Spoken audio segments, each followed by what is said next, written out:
mula sa studio ng DWBL 1242. Sumasa inyo ang programang Gabay ng OFW International, the only OFW radio program simulcast in Hong Kong and Singapore, with correspondents from Canada, Taiwan, Malaysia, Brunei, Saudi Arabia, and other countries kung saan namumutakte ang mga OFWs. Gabay ng OFW International. And now, your host, ang tita ng mga OFWs, si Tita Lou Medina. Hi! Magandang gabi sa inyong lahat. Ito si Tita Lou Medina, May 12 ngayon. At syempre, nasa bagong bahay kami dito sa DWBL, 1242 kHz. Si Tita Lou Medina hanggang 10:30 ng gabi. At syempre, kasama ko ang aking partner, si Jonas Rivera. Jonas, magandang gabi. Magandang gabi po sa lahat ng nakikinig at sa ating mga kaibigan dyan sa Taiwan, sa Singapore, sa at Hong Kong.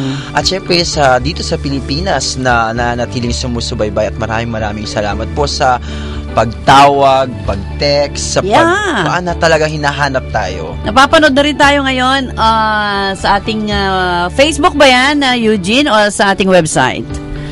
Sa Facebook muna tayo kasi nasa test broadcast mode kami ngayon at maayos din yan. Ha?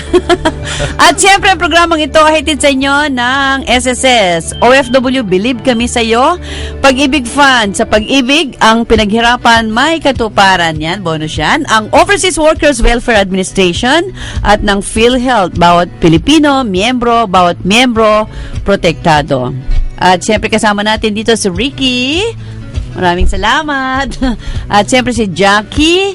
At maraming salamat kay Ellen Nisperos ng Taiwan. At talaga naman kahit gabi na nag-aabang online. Nako, you have 300 plus members. Kaya dapat sabihin na sa lahat na kami napapanood na tayo. Yes. Napapanood tayo. At confirm na po yan ni Ate Mary Ellen. Sabi niya, nakita ko na po kayo. Ay talaga, Ellen. O Ellen, Ate Ellen. May bago kaming number dito, no? Siyempre from Taiwan you can call 632-631-2647 and 632-631-2646. Yan, abangan namin ang inyong mga tawag. So, meron kaming tanong sa inyo. Paano ba maging mabuting ina kahit ikaw ay nasa abroad? Kasi karamihan ng listeners natin ay mga domestic helpers sa Singapore, Hong Kong, at siyempre sa Taiwan, mga caregivers, mga nanny. Paano nyo ba mapaparamdam ang inyong pagmamahal? Ina. O lalo na yung mga anak ng OFW na parehong parents, wala. Ang hirap kaya, no? Mahirap talaga, Tita Lou, syempre, alam mo yun, minsan distance and time pa lang talaga, malaki, it matters a lot. Dati, mahirap. Pero I'm sure ngayon, hindi na kasi meron tayong FaceTime, Facebook, kahit anong face. FaceTime, yes, Facebook. Pero syempre, sometimes we ask for physical touch. Oo. So, yeah. paano nyo may pararamdam ang inyong pagmamahal sa inyong mga anak, lalo na yung mga anak na pasaway dyan? Naku, mga famous lines ng mga mother. Naku, anak ka talaga ng tatay mo. Ang tigas-tigas ng ulo mo. Yeah. Diba? Minsan may tatawag na nanay, galit pa. Paano kaya maging sweet ang nanay? Tsaka dapat yata, I'm sure, ang magagawa lang ng isang inang nasa abroad para maiparamdam ang kanyang pagmamahal. Siyempre, huwag niyo kalimutan ang birthday niya, ng anak ninyo. Correct. Graduation. O kapag nag-break din sila ng boyfriend niya, medyo makipag-plastikan ka. Anak, ha? Huwag ka mag-alala.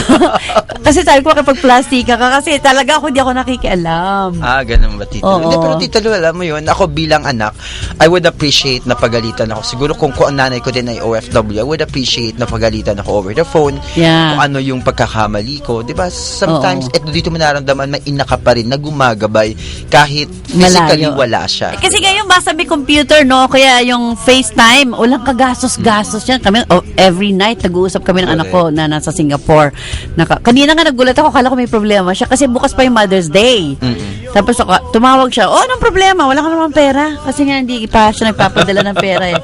Mama, Mother's Day tomorrow. Nag-advance greetings na ako. Di ba? Touching. Di ba, Eugene? Eugene, nabati mo na ba ang iyong misis ng Happy Mother's Day? Bigyan mo kayo mic. Uy, Eugene, magpakita ka naman sa camera. Mamaya. Ngayon na? Sige. Okay, ang programang ito hatid sa inyo ng SSS, Overseas Workers Welfare Administration. Commercial muna tayo at ng PhilHealth. Mamaya makakausap natin si Mr. Greg Rolyoda, Vice President for Corporate Affairs Division ng PhilHealth. Marami po silang katanungan, lalo na yung mga OFW na nagkakasakit sa abroad. Ano ba ang dapat gawin? May announcement din ng PhilHealth. Tiga, basahin ko lang muna. Nasaan na ba yung babasahin ko? Okay, mamaya na lang. Now na. Para sa mga kababayan nating OFWs, patuloy pa rin po ang advance payment ng PhilHealth. Ang mga OWP members ay maaaring mag-advance payment ng 2 years or maximum ng 5 taon sa buong taon ng 2012. Ang premium payment ay 1,200 pesos yan bawat taon. Ito po ay discounted rate dahil sa susunod na taon, ang premium payment ay 2,400 pesos na bawat taon. So magbabalik ang programang Gabay ng OFW dito sa DWBL 1242. Bagong bahay, nanganganay.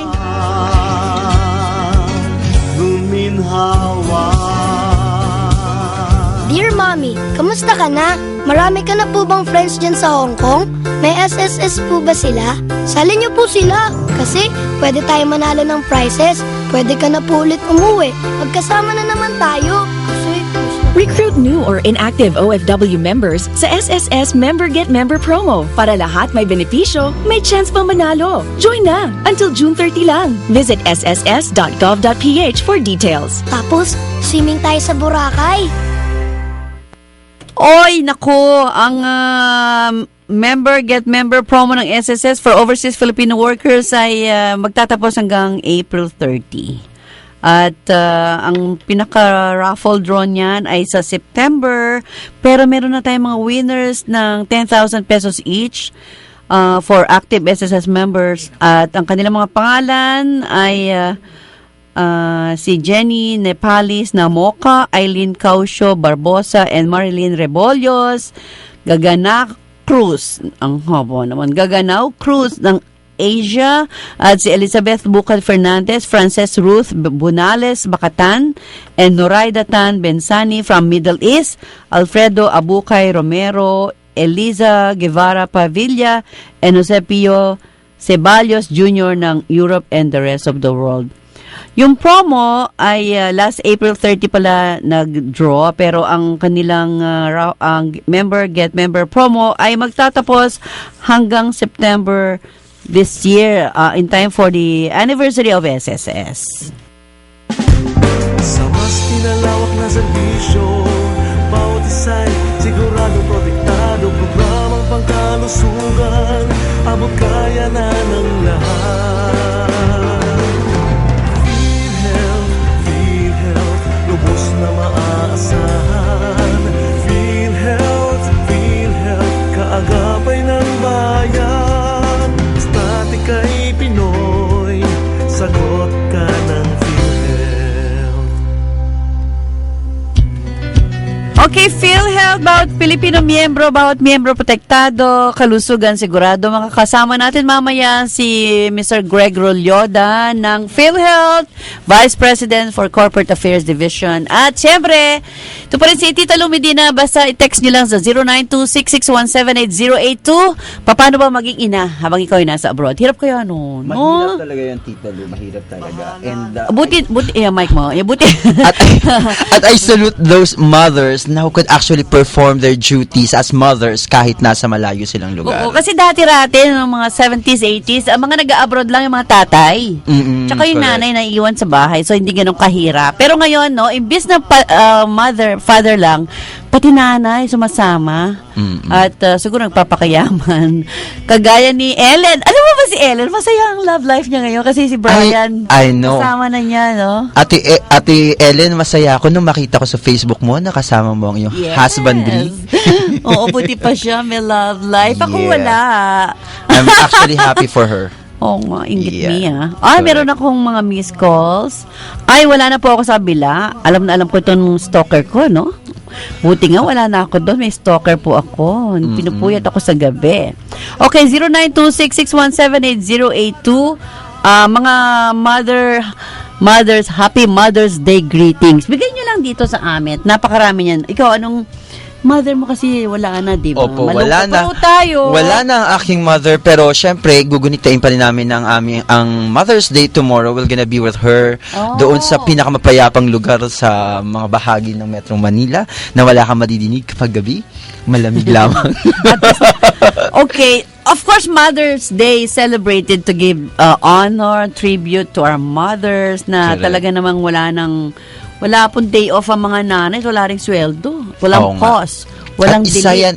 yan sa pinakamahirap na obligasyon ng mga tao, at least ng mga babae ang maging Oo. ina. Tsaka thank your mommy na unique way, kagaya, kunwari today, no, bukas, no, huwag niyo siyang pabayaan maglinis ng bahay, kayo naman. O maglansya, magluto, di ba? Maganda rin sana, kahit Tita na once a year lang. Kahit once a year lang, talaga mabigyan naman siya breakfast on bed.